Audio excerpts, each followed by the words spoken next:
اعتکاف بیٹھنے کے لیے عورت اور مرد کا، بچے اور بچی کا بالغ ہونا ضروری ہے یا نہیں؟ تو اس کے لیے آپ یاد رکھیں، بعض اوقات ایسا ہوتا ہے کہ جو نابالغ بچے ہوتے ہیں، کچھ بچے سمجھدار ہوتے ہیں لیکن زیادہ تر نہیں ہوتے، اس لیے جو بالغ ہیں، سمجھدار ہیں، ان کو چاہیے کہ وہ اعتکاف بیٹھیں، ٹھیک ہے؟ تو عورتیں جو ہوتی ہیں ان کے لیے خصوصی طور پہ یہ ان کو اپنا یاد رکھنا چاہیے کہ اگر تو بالغ ہیں، حیض کے دن یہ نہ ہو کہ حیض کے دن درمیان میں آ جائیں۔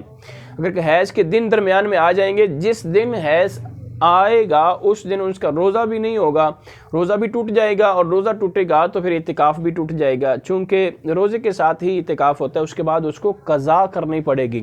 یہ چیزوں کا اس کو خیال کرنا چاہیے۔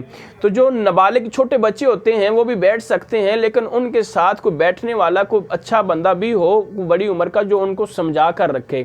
یہ نہ ہو کہ نابالغ بچے مساجد میں بیٹھ جائیں، بچیاں بیٹھ جائیں تو ان کو پتہ نہ ہو کہ ہم نے کرنا کیا ہے، ساتھ کو بڑا بھی بیٹھا ہوا ہو جو ان کی رہنمائی کرتا رہے، اس صورت میں وہ بھی بیٹھ سکتی ہیں، ٹھیک ہے؟ اللہ تبارک و تعالیٰ کی ذات آپ کا اعتکاف قبول فرمائے، جو نیت کر لی ہے جنہوں نے، اللہ تبارک و تعالیٰ کی ذات ان کو بیٹھنے کی توفیق عطا فرمائے۔